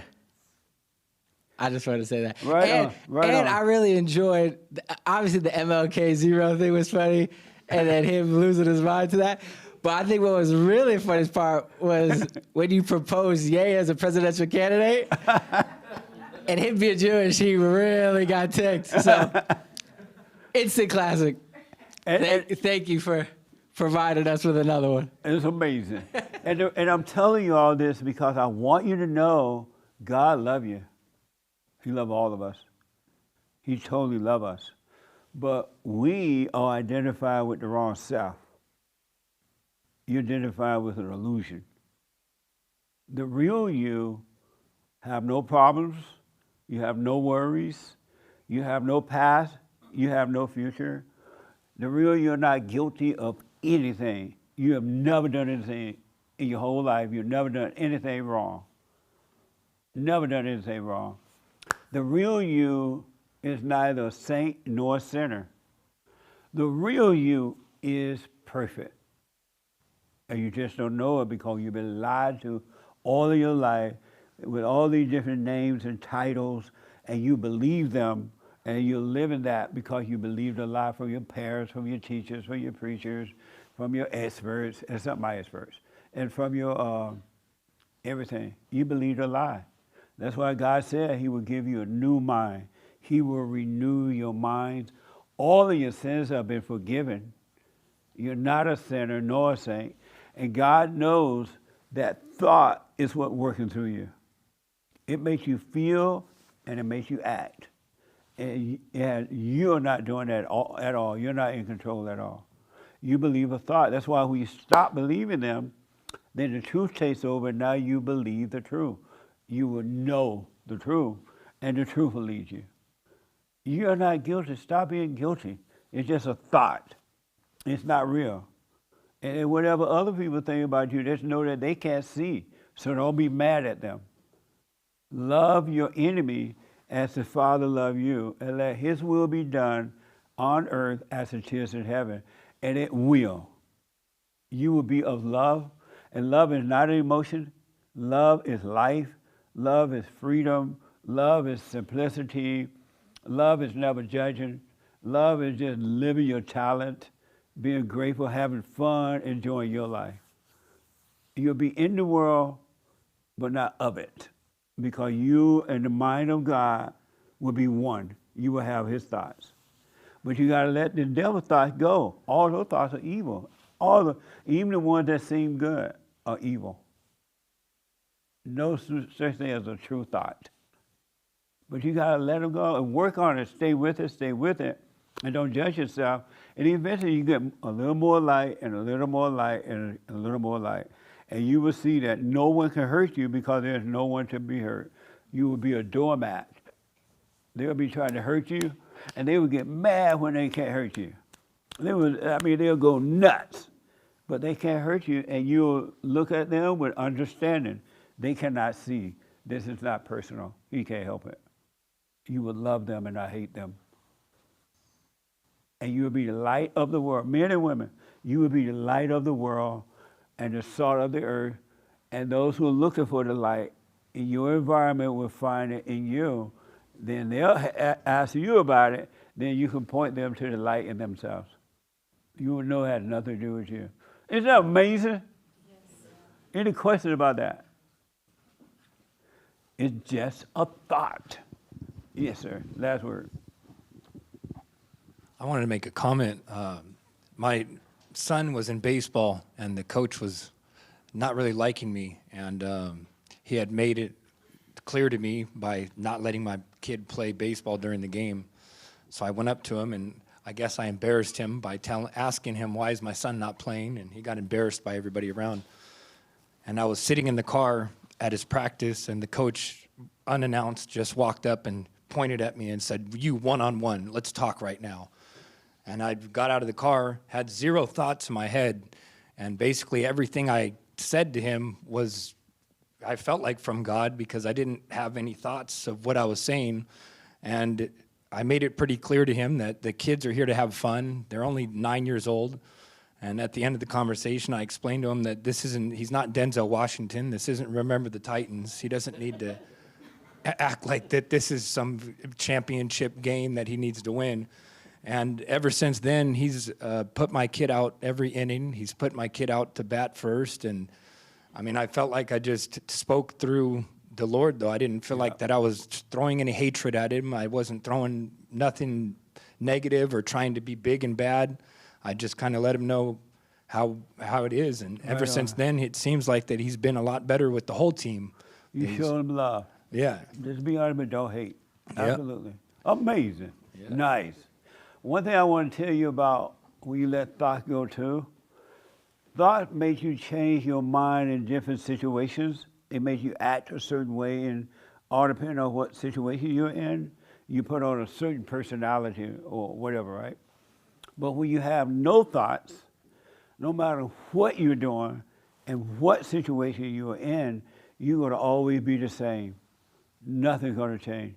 You're going to be washing dishes and making breakfast, taking care of the kids would be no different than being at work or being at a party or being at a funeral or being anywhere. You're going to have the same perfect peace.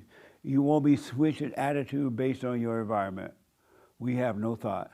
And so if you go on a vacation, you're going to have fun at that vacation because you're already having fun with life at home. You're already having fun with life at work. You're going to treat everything the same. You won't switch personality.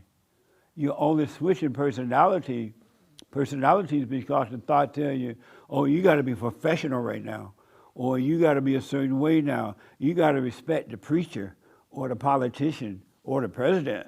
You got to show that. And you're switching these false personalities.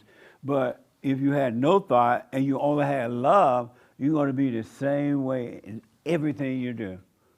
It will be the same. Nothing will change. And you'll be fine. Isn't that amazing? The thoughts are making you do that. Yes, sir. Last word. Will that technique make you identify energy from other people, like sense the nervousness more accurately? Or you say when that makes you identify, you will see it in them, but it wouldn't affect you at all. Right. You will see what's going on with them because you will see beyond the physical person. You will see them with your spiritual eyes, so you will see what's really going on with them, but it wouldn't affect you at all. All right? But you gotta stay present. Keep your mind where your body is. And with these assignments, do these assignments because they're just reminding you to stay present. That's all the assignments do, all right? So do the assignment. And you are free. God loves you. God don't hate you. He doesn't bring you pain. He doesn't make you suffer and try to make you wake up or anything. He's all love all the time, and so will you be. All right? What's the brand new biblical question? Don't know it. Oh, okay. But James Hake is What? absent. And James Hake is absent. Oh. Where are the white people when you need them? Tell James to come real fast. What's your name? You speak. What is it? Azaleas. Take the mic for me. Azaleas. Oh, how old are you? 5 years old. 5? When is your birthday? I don't know. What do you say? You don't know? Do you get mad sometimes? Look up here at me. Do you get mad sometimes? Yeah. Yeah? At 5 years old, you get mad? What makes you mad at 5 years old? What makes you mad sometimes? That my mom doesn't let me do some stuff. Your mother won't let you do some stuff? Like what? Like going on in the house. She won't let you run around in the house? Mm-mm. And do you tell your dad to tell your mother to shut up? No. Why not? Because. What? Because my mom doesn't want me to say that word. She doesn't want you to say that? Yes. Oh, so listen. Next time you run around in the house and your mother makes you mad, tell your daddy to tell your mother to shut up. Okay. And don't get mad, all right? Don't get mad. Just go to your father and tell him what your mother's doing, all right? Okay. Will you do that? Yeah. Will you let me know how it goes? Yeah. All right. Amazing. The brand new biblical question, Hank. Where are you seeking to exert yourself? Where are you seeking to exert yourself? Wow. Get ready. I'm telling y'all, it's just a thought. It's not real. There's no you. There's no you. You just think that there's a you, and you feel all this pain and feel like you, but that's not you. Isn't that amazing? Yes, sir. Where are you seeking to exert yourself? I mean, I know a lot of white words, but that word, what does that mean? Exert. I've never heard of it. I mean, so you saving a woman, you don't even know you're exerting yourself? I mean, yeah, exert myself. Like, what does that mean? Like, exert myself. What does exert mean? Well, Joe the white man, right? Right. Ask you him. know white people are smart. Color people ain't that smart. Well, apparently I'm a person of color, according to the government.